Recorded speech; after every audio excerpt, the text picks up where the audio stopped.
Hub next week.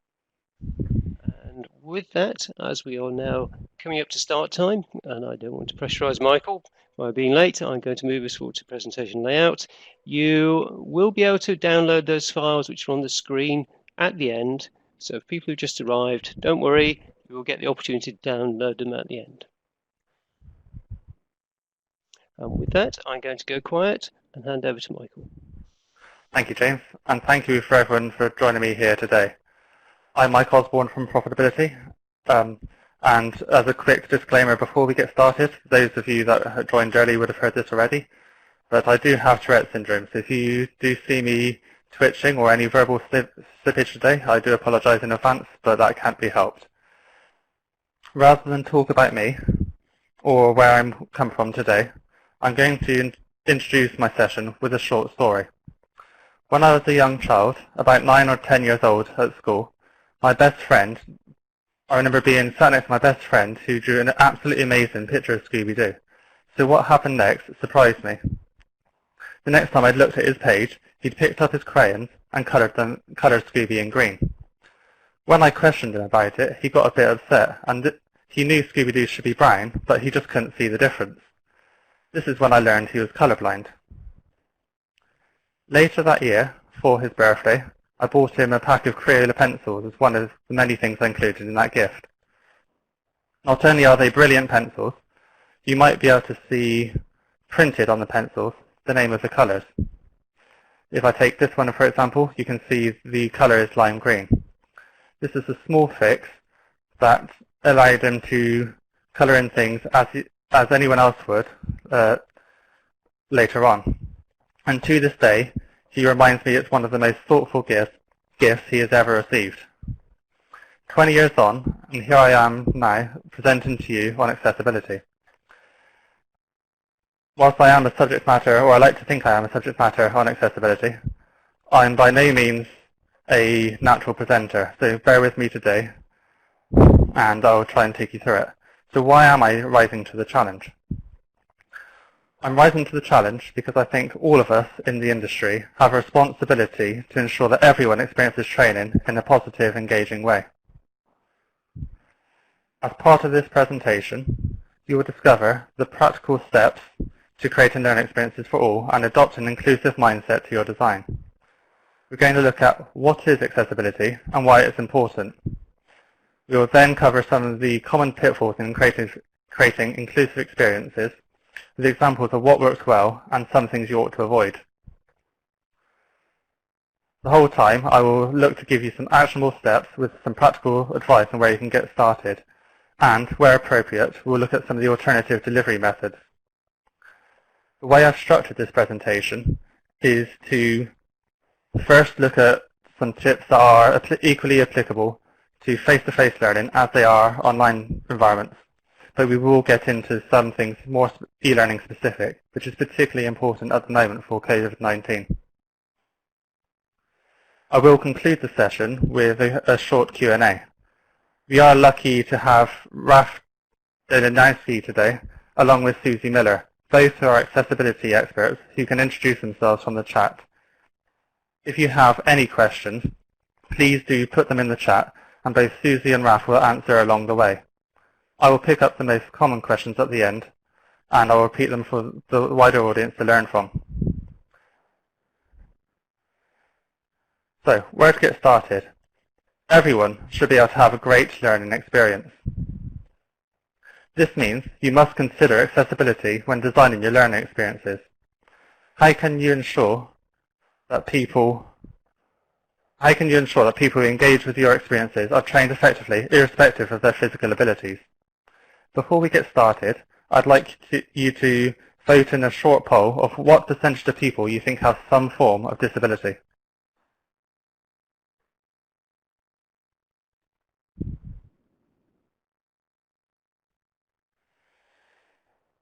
Interestingly, the answers vary quite a bit from when I ran this internally. So it looks like most people think somewhere around 20%, which is actually bang on. According to the World Health Organization, somewhere between 15 and 25% of the world's population, at least 1 billion people, experience some form of disability. Taking people with disabilities into account in the context of learning, be it face-to-face or virtual, can be a daunting prospect, with many different angles that can be taken. So the question is, where do you start? The good news is that creating accessible learning isn't too hard to do. In fact, there are some simple steps and some practical changes that you can make to meet and exceed accessibility standards. One of the important things, if I asked you to picture a disabled person or a person with disabilities, you probably think of the person in the wheelchair. One of the things that's very important to remember is that not all disabilities are visible. Tourette's is one of those many conditions. So whilst there are physical disabilities which can prevent us doing certain things, there's a whole wealth of different challenges and challenges that can affect the way we learn. The emphasis here is that not all challenges are hidden and obvious. So what is accessible design? Accessibility is not all about disability, and that's a distinction I'd like to make here. Accessibility is about universal design. It's about creating something that can be used by as many people as possible, from different environments, on different devices, the elderly, people from different cultural backgrounds, non-English speakers, and people with impaired abilities. One thing to remember is if you have inclusive in mind, you will be designing for everyone. Hence the name of the presentation, Learning Experiences for All. I want to ensure that nobody is left behind, and the purpose of the presentation is to give you some practical steps to help you do that. Before we get started, I'm going to ask James to bring up a poll to get you to think about how inclusive your courses are. This isn't a Q&A, or don't give this too much thought. You won't be held to this. All your answers are anonymous, so there is no pressure on you. Whilst you're doing that, I'd like to just say that the things I will cover in this presentation are not an exhaustive list of everything that can be done. I look to take you through some common issues with advice on how you might start to tackle them, all of which are impossible to investigate in a short amount of time. If you think about accessibility early enough, a great deal can be done quickly and easily using a combination of several simple design decisions and features such as colorblind friendliness mode, simple interactions, and timer-free decision. Looking in the chat, it looks like most of you are doing some basic things already, and this presentation will hopefully cover some of the basics, but with any luck we'll introduce you to something new.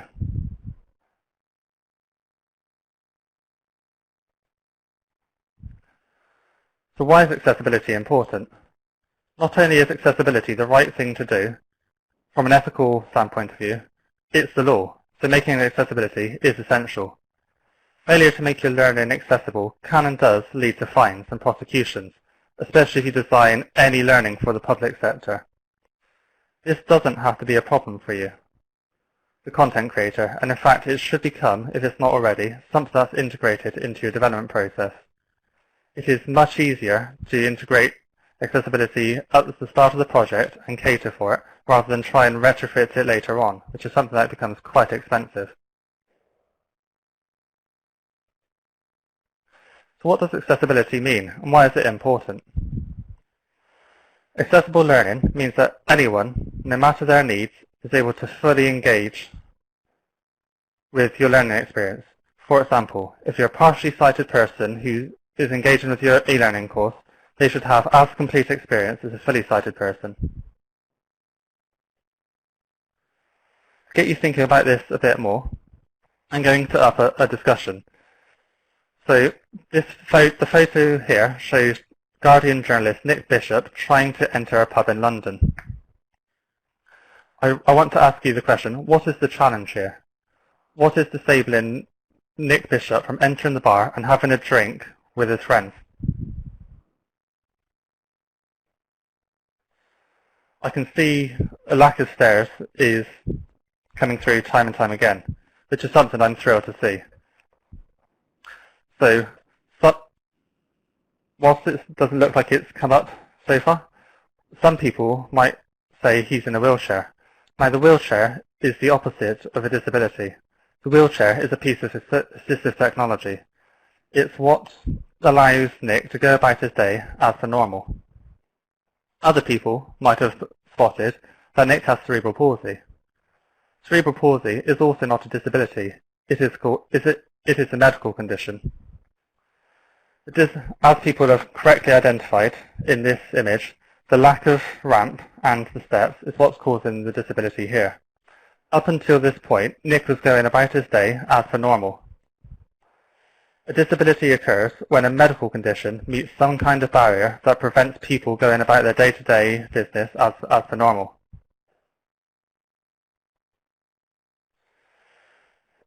As I touched upon earlier, the kinds of impairments aren't just limited to people that you might see in a wheelchair. There are all kinds of impairments, from hearing impairments, vision challenges, motor, and cognitive.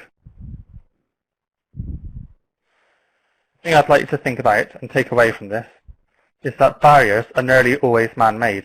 The barriers occurred when the designer decided that something should be this way. By effect, it's the designer who's causing the disability here. If we're aware of these situations, we can avoid them and remove them. Avoiding these situations from occurring, that is what's known as accessibility. Whilst I have some of the kinds of impairments on the screen here, we tend to think about disability people. When we speak of disabilities, we tend to think of extreme disabilities. Someone who's been blind since birth, or someone who can't hear at all. In fact, the vast majority of disabilities are subtle and perhaps more temporary. If after this presentation I fall and break my arm, I will, for a temporary basis, have a disability. So things like keyboard shortcuts, which can occur in the e-learning, will become difficult, particularly if I can't do things like Control-C and Control-V with two hands. The key takeaway here is that good design enables and bad design disables, and this quote sums it up perfectly.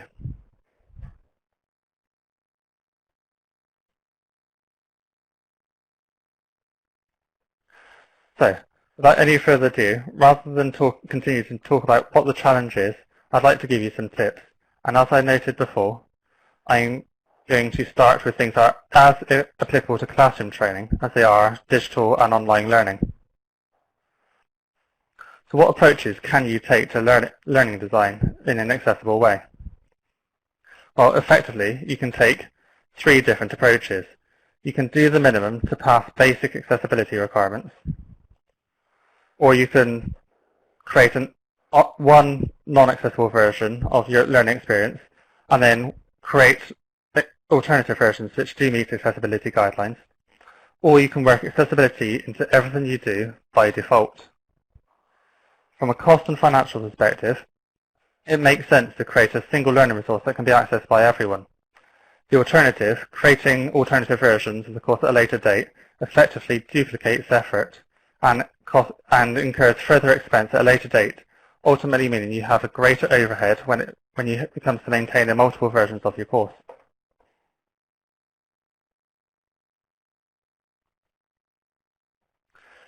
If all you do after this presentation is to consider your fonts, colors, and contrast, then that will be a big win for accessibility. I'm going to start with fonts and why this is important.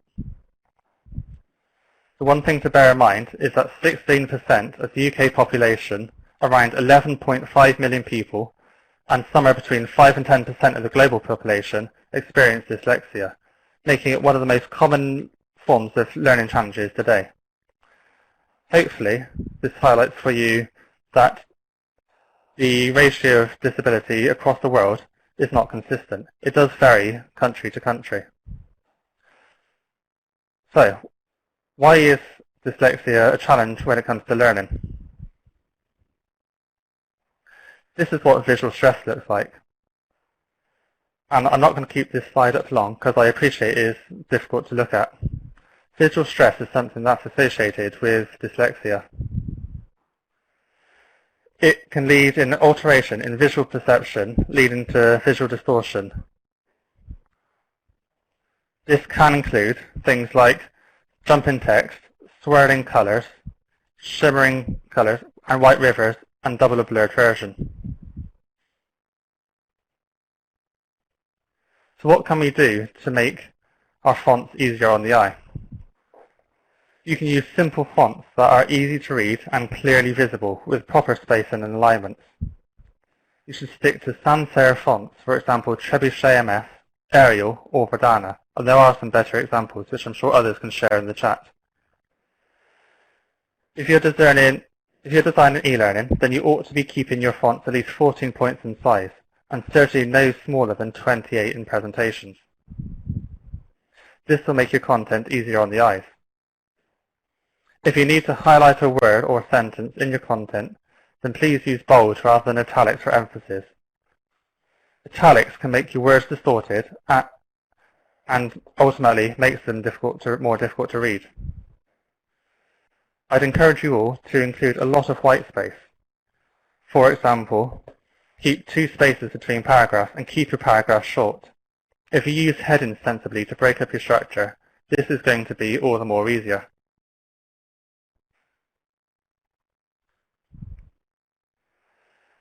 As for colours, 1 in 12 men and 1 in 200 women are colourblind. Taking just colourblindness and people with dyslexia into consideration, if you design appropriately, it's already going to make a massive difference, as these are significant challenges in the way we design learning. Colours can cause problems for colourblind learners, so ensure you label your images appropriately. Never use colour alone to convey content or meaning. Whilst colour can provide great design advantages, it can be ineffective when it is relied upon to convey content, and I will share some examples with you in a moment. That said, don't be afraid to use colour. Colour is not a design element that should be avoided. It's an element of physical communication that can enhance design, identity, and usability. As well as for accessible purposes, you ought to bear in mind that colour can mean different things in different countries. Rather than avoiding colour, think of colour as a way to enhance your design and enliven the display of the pages. When colour is used as a supplement rather than on its own, it can be used to benefit everyone. I would add, it's not just e-learning that gets it wrong. Commercial games often get this wrong, and I'm sure many of you, if you haven't played it, will have heard of the game Uno and will understand how it works. For those that don't know, Uno is played by placing cards with matching colours or matching numbers down at the same time. So why might this be a challenge if you have a condition like colour blindness? Well, there are cards in the deck which mean you have to play, which change the cards that people need to play.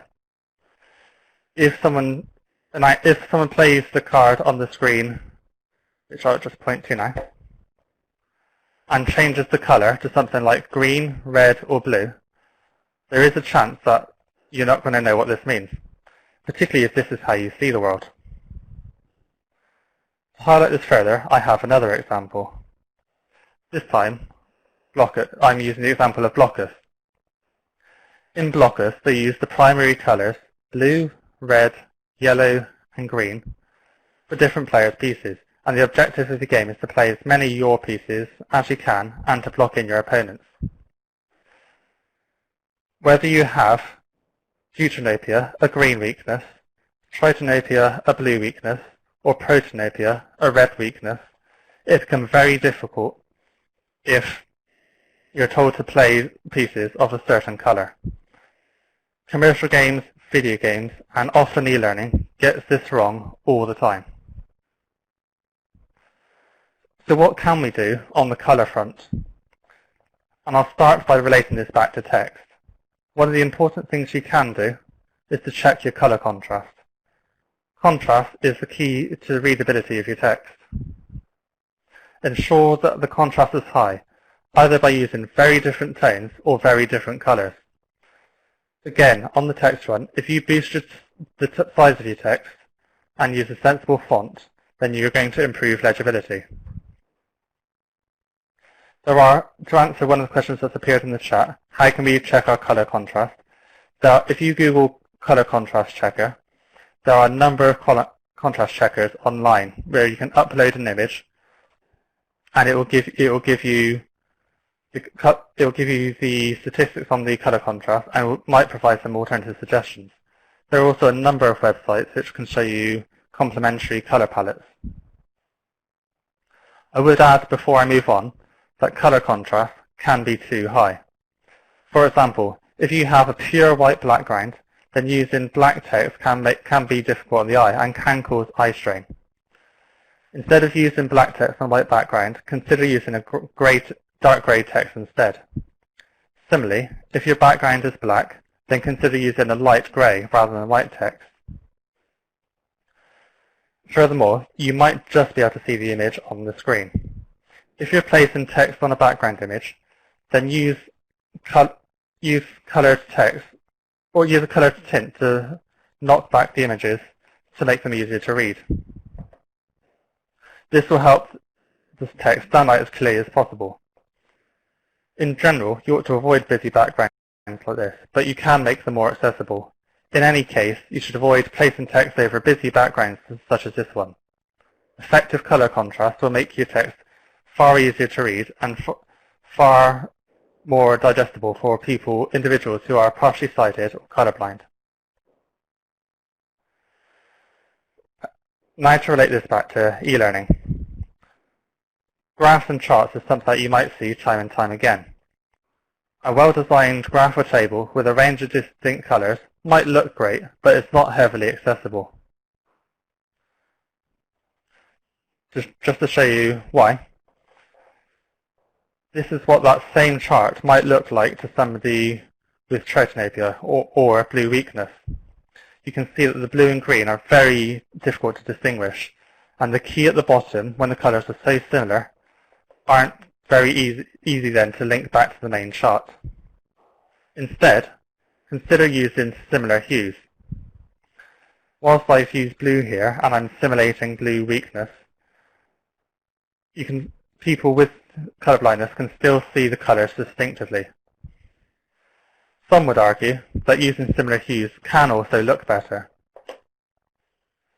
This is equally applicable to things like your charts. Any time you have to relate the legend to the chart itself, you're going to make the linkage challenging. You might want to put the labels either on the charts themselves or just above the columns. You might also consider identifiers such as symbols and patterns.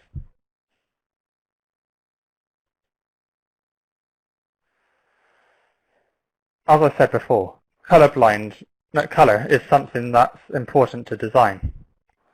And EA Games have kindly shared this colour palette with their followers on Twitter. Most people, and they test with a wider audience here and have colourblind testers in the studio, all of which, with people with protanopia, deuteranopia, and even their tritanopia, could see the colours distinctively. Yet they keep shades colours close to colours that people already favour. That said, even if you use sensible colours, when the objects are small and thin, it becomes almost impossible to discriminate between what the different colours are. Another thing to avoid is red and black, and this is a mistake I made back in the day. When I first left university, I was frustrated by the lack of opportunity to get a job, and I founded a company called Red F Design.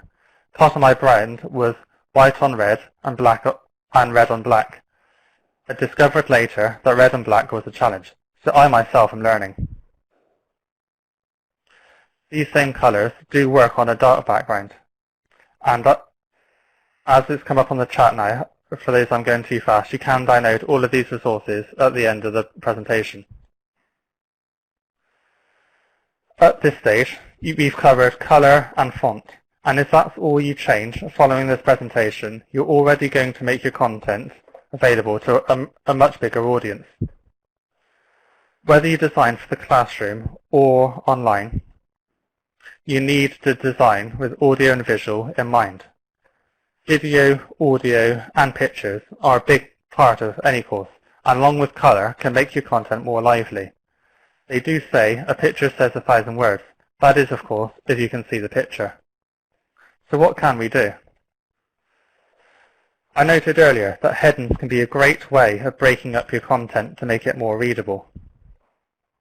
Most authoring tools, from Microsoft Word to e-learning authoring, like Articulate Storyline and Adobe Connect, allow you to use header settings in some way. These are really useful for any learner navigating the page, and they are also recognizable by most screen readers, which makes it all the more important. There are several reasons why a person might prefer an audio or text version of your course. Therefore, it's important to make sure that all your audio content is available as text, either by a transcript or as closed captions, and you ought to consider choosing your language wisely. For those that use audio and video a lot, there are a number of tools you can use that auto-caption. However, at the moment they are unreliable and are getting better. By speaking slowly and clearly when recording your situations, it will make this easier on the auto-captioning software. But in any case, you should choose your language wisely. Using things like idioms and local metaphors isn't helpful to a wide audience. Not only is it difficult to convey if people need to use things like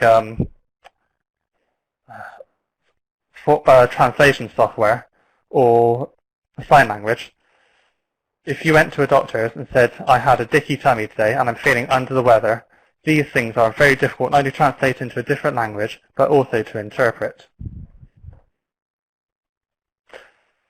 There are several reasons why a person might prefer to discuss your content in another way. Many people use videos in the classroom as well as they're online.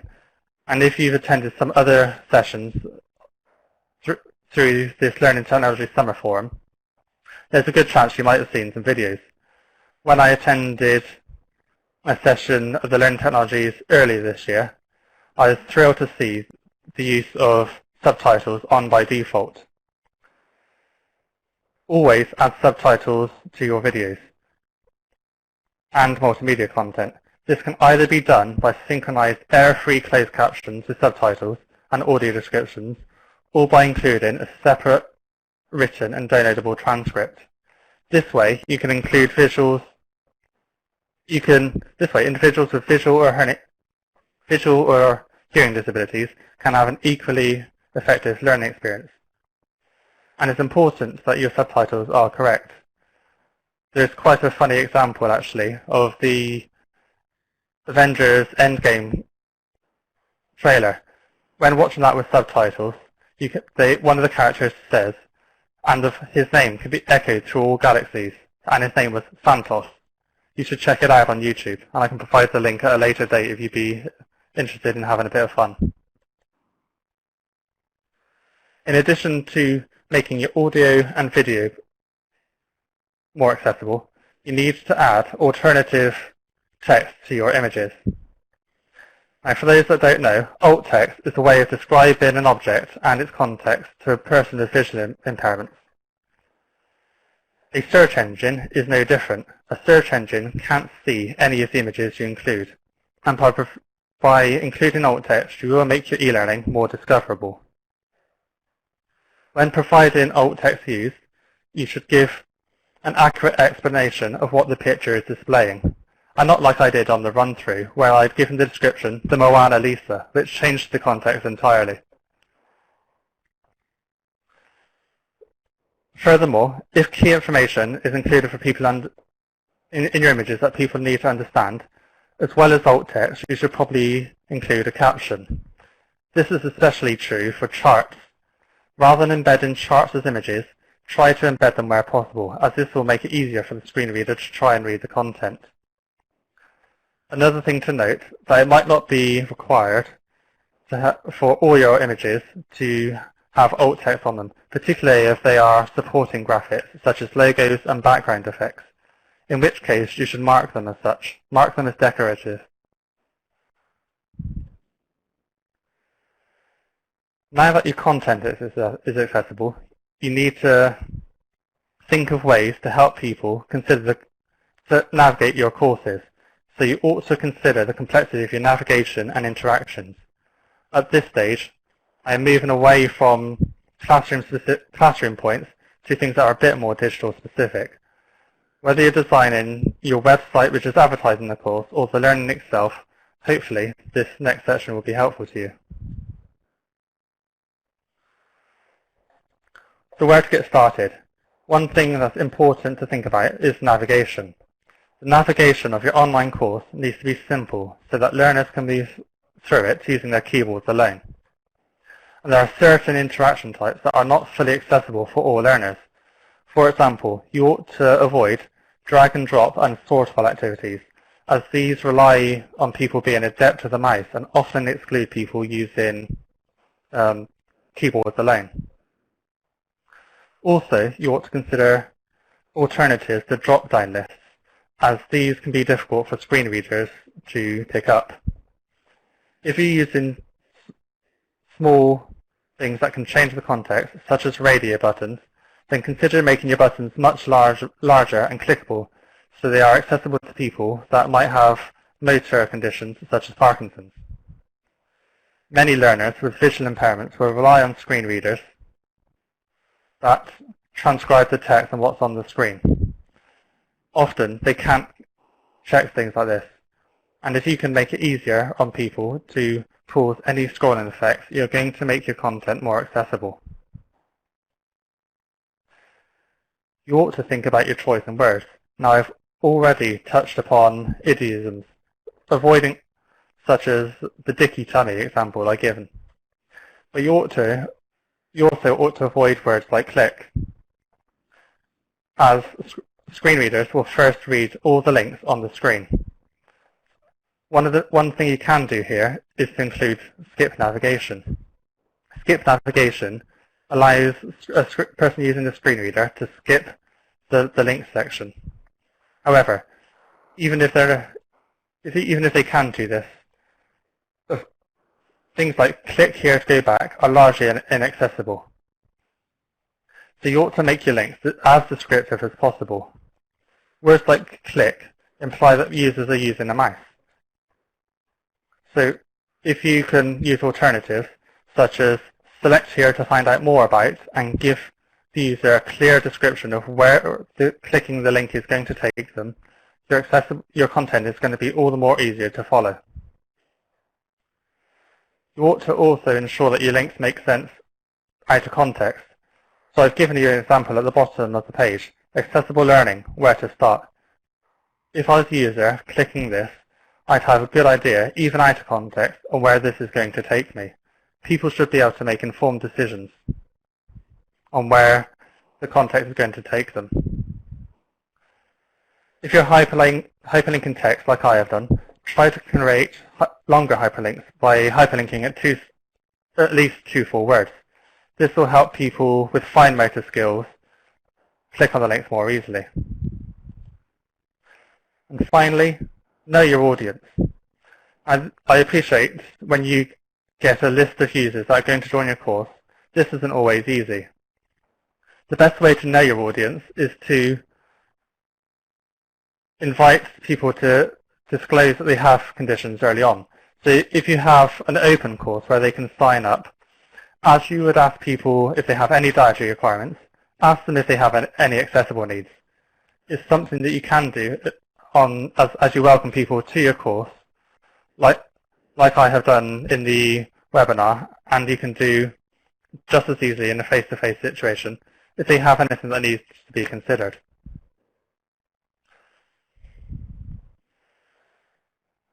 I'm reaching the end of the presentation shortly, and you might have questions along the lines of, I've shared a lot here, but where do I start? If you truly want to make an interactive course, consider constructing courses, not an interactive course, a truly accessible course, consider constructing courses in plain text first. This will mean that for any user, The experience of interacting with your content is the same as if they would interact with an accessible website. That said, that's likely not to cut it with all of your customers. There are going to be a number of customers that want interactive courses, and of course, you can provide alternative formats for them. For example, you might produce a spoken word or audio version of your course in the style of a podcast. This is something that's portable and convenient for people to digest in their own way, but you should still provide the transcript for people that need it. If you're doing branching scenarios and interactive videos, then you ought to consider a workbook version that is downloadable, printable, and most importantly, compatible to all devices and screen readers. I'm going to open up to a Q&A shortly, but to conclude, I would encourage all of you to have accessibility on by default. The image on screen here is of the McDonald's app for children. One of the first screens you see is an accessibility screen where people can customize their experience. If you can't have accessibility on by default, and that's not always impossible, then try and expose as many variables as possible so people can tailor the experience to suit them. These don't have to be exclusive to colorblind friendly mode either. If you allow people to increase the size of the text and change the color of the text and the background, that's a great way of making the content more accessible to them. Ultimately, you just need to design with flexibility in mind. To bring this to a close, as a professional in this industry, it is your responsibility to ensure that everyone experiences training as a positive and engaging way. Now, I've got about 302 attendees on the session at the moment, so the chances are pretty high that I have at least one person with experiencing some challenges in what I presented today. I'd also like to add that the best part of making your designs more accessible is that it's good for everyone. All learners appreciate variety. It's good practice for any learning resource to offer people a variety of ways to learn. And this can not only make your content more stimulating and stop them losing interest if they get bored, it can help suit their own preferences to how they learn. Before I get to the Q&A, you can see I'd like to invite you to the eLearn Accessibility community on LinkedIn. This is set up by Susie Miller a long time ago, who's answering some of your questions as they come in on this chat. The idea of this forum is to connect learning professionals that have a common interest in improving accessibility. She's recently added me as an admin, and our aim for this area is to be a place where you can have your learning questions answered by professionals in the area. I myself am part of that group, and I can help you get access. Now, I'm aware that I've taken up a lot of your time here, so while Susie and Raf have no doubt done a great job in answering your questions along the way, I am going to open up to take your questions here, and I'll repeat some along the way. Thank you for your feedback, Camilo. Just to give Michael a little bit of a break, fantastic job, Michael. Well done. Well done. The faster download box is available to you on screen. You click on the name of the file. You'll then get a download file option, and that when you click on it will open in your browser. There are 6 files there to download. It includes all of Michael's tips, etc., which you saw on screen earlier. And I'm going to hand back to Michael now to have a chat. Thank you. So I'm just looking at the text box now, and I'll ask some of the questions aloud. So one of the first questions, sorry. I have to say there are so many questions there, Michael. We won't get through them all, so feel free to cherry pick. This has been one of the most collaborative sessions I think I've seen so far. I've never seen. And I really would like to thank Susie and Raf for joining me. It was a bit last minute on both of them, and so I was really thankful to have them here on the chat today. So in terms of software recommended for creating subtitles automatically, There are a number of paid software, but even if you want to use something free to get you started, consider using YouTube's automatic captioning. Now, it's not brilliant. You do have to do some modifications, but as a freebie, it does pretty good and is a great place to get started. One of the great things about it is that you can export the content and re-import it again later, which is going to make things all the more easy to you. There are, as I say, there are a number of paid versions which are only going to make it more helpful. My apologies if I've shared any links that go to the wrong place, by the way. I can see that's come up.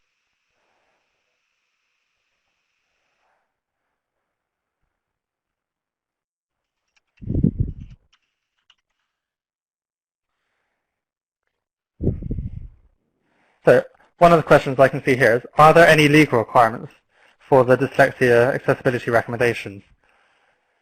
Now, generally speaking, the legal requirements are Section 10 in the, no, Section 508 in the UK, and I forget the name of the UK version, but perhaps Raf and Susie can beat me to it. But certainly the web accessibility standards is something that we ought to adhere to. There aren't really any accessibility standards for e-learning, and this is something we'd like to see changed. And I also think if people like the learning technologies can include accessibility as a requirement on any award ceremonies they do, then that's only going to encourage designers to make the content more accessible. But certainly the web accessibility guidelines is a great place to start.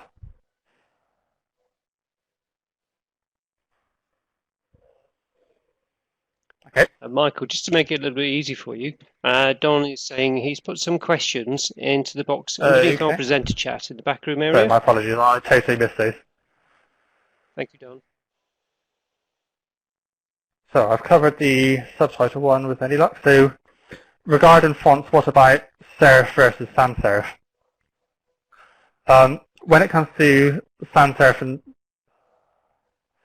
when it comes to things in print, it can be said that sometimes serif fonts are easier to read, which is why one of the reasons that print generally still uses it. But as a rule of thumb, even if you're using fonts without the little serifs on them, your content is going to be easy to read, particularly if you're doing e-learning.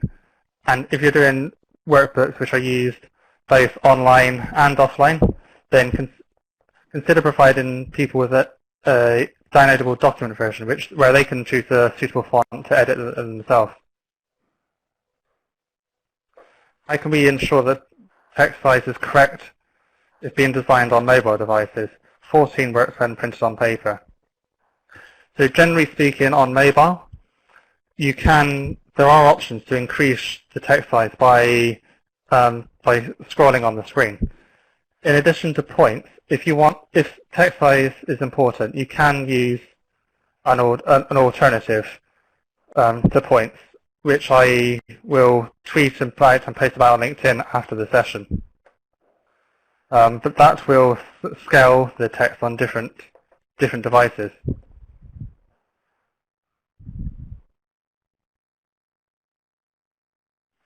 Just looking at any more chats. Are there any EU regulations related to accessibility? So yes, in addition to the UK regulations, I do believe there are some wider to the UK. They are largely complementary. So whether you're looking at the American guidelines, which are commonly used, or the UK guidelines, both are going to be equally applicable. Don and James, are there any questions in the chat you'd like me to answer? If you can ask me them, I'll do my best to answer in the time we have available. Absolutely. Michael Whittaker says, we use Articulate Storyline and are working hard to add as much as we can accessibility-wise. I hear it is not the best tool for this, but it is a case of improve it yourself, or do people recommend other software?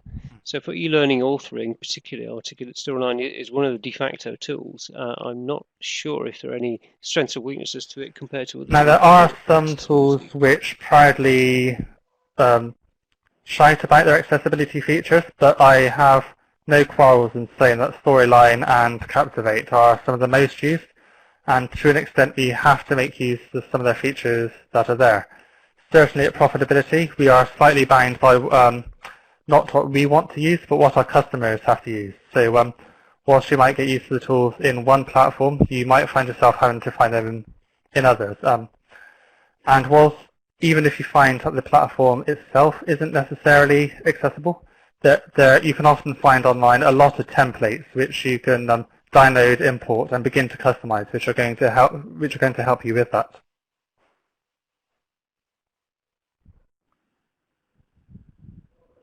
That's fantastic. We are now out of time. I would just like to say thank you very much, Michael. Perfect. That was flawless. Well done. So everybody knows Michael has not done this very many times. He was not kidding you when he said he's not normally a presenter. I think you overcame any impairments that you might have, Michael. Thank you. And a big thank you to Don for inviting me to be able to speak here. It's great to bring accessibility to the summer forum. So I'd like to thank you as well, James. You've been brilliant. Oh, my pleasure. My pleasure. Happy to help. So there is the files to download box. I'll give you a few more moments to click on any of the file names, select the file names rather. In the files to download box, which is to the left of the chat, you select the file name that you want to download, then you select the download button. It will appear in your browser tab where you can finish the download. I'll give you a chance to just trigger that download for all of those particular resources. This session has been recorded. All of the recording, including all of these amazing resources which people have mentioned, and the fantastic Q&A, which Raf and Susie have done an amazing job keeping on top of. Thank you so many questions there. Thank you very much, Raf and Susie. Brilliant. And it will be available next week on the Learning and Technology Summer Forum Digital Hub. So with that, I will be closing this session now. Lots of congratulations for you there, Michael, in the general chat. Very well done. Okay, thank you very much, everybody. I'm going to close the meeting room now.